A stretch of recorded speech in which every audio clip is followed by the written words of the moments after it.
is crazy. Don't laugh at my franken tool. That girl April said, I think it was April. She called it a franken tool. Well, I guess you could say it's a franken tool because there's a whole bunch of stuff going on up under here. So, don't laugh. What we have here is pads on here because I didn't know if I wanted to cover this all with Velcro. So I just kind of tried a strip out to see if I wanted to keep it like that or just change it to make it nice and round so it kind of don't look too crazy. But let me see. Oh, I gotta tell you, this scrub's a lot better. This scrub's a hell of a lot better.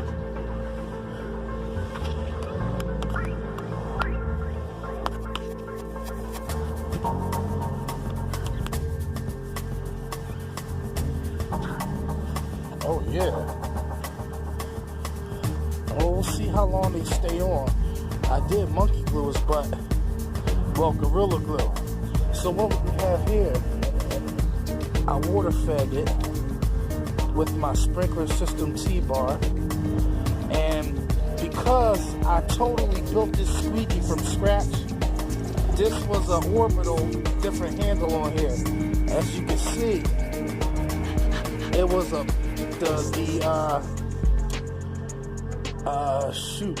pivotal. It was the pivotal handle. It goes right on the top. And you see it broke. So I had this extra disc laying around. So what I did was I just drilled some holes through here. And then I mounted it on top. So you could put a slimline channel in there if you didn't want to use the handle like that. Mount it like that.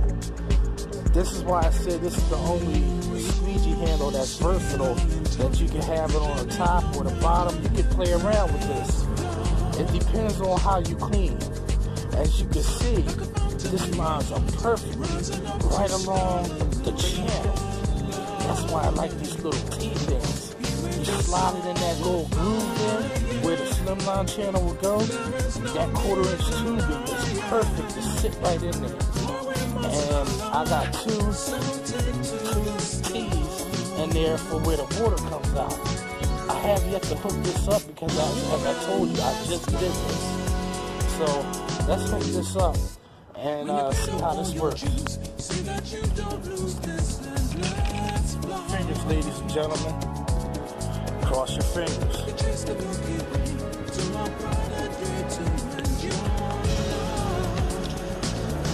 Oh, I had no doubt in my mind it would work because I'm a bad man with jazz. But let's see how it works with the glide. That's what I want to see. I'm going to keep the water on for this because I'm using one hand.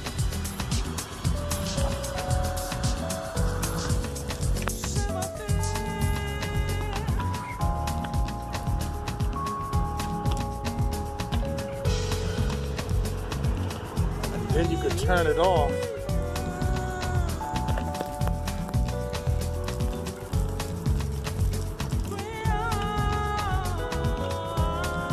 It's kind of pointless because it would have to be underneath, wouldn't you think? But no, not necessarily.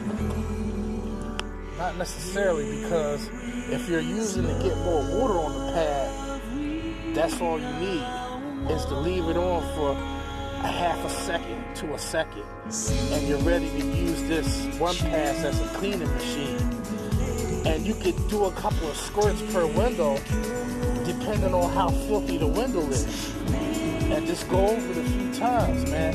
You can serve on water more this way and you're speeding up production as well. So this is just awesome.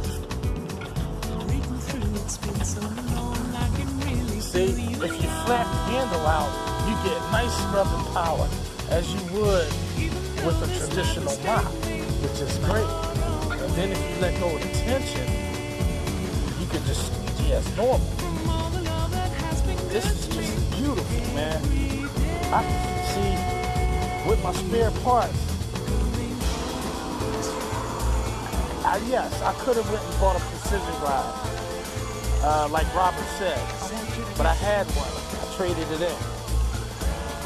So rather than have all these bits and pieces and spare parts that I never going to get around and just collect dust, I figured I might as well experiment and build some tools that I can use out there in the field.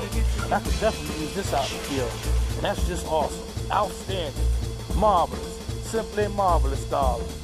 But alright, well, if you wanted to use this as pure water, you could probably clean a lot faster. And I'm probably going to experiment on a house with this. I'm just going to not even put no soap in here. I'm just going to put pure water. And I'm going to use the squeegee to clean off once. And then I'm going to just take the wagtail and just, squeegee off and just close out normal. It shouldn't be any residue left behind if I'm using pure water. And I don't have to worry about getting too precise, getting all the water off, because it's going to dry crystal clear anyway. Wouldn't you guys say? Well, let me know what y'all think about that. I think that would be good. Yeah, I put pure water in here and just I could do pure water on these and just run it all and just go so fast. And if I chop the windows up, it's not going to matter because it's pure water. I don't know. How's that going to work? The window would have to be free of all debris and dirt the first time, and then you just clean it again. It's no more different than you using a separate mop and doing it the traditional way. But I don't know. I'm going to figure it out. But alright, Mac-a-Frack, peace, peace, peace.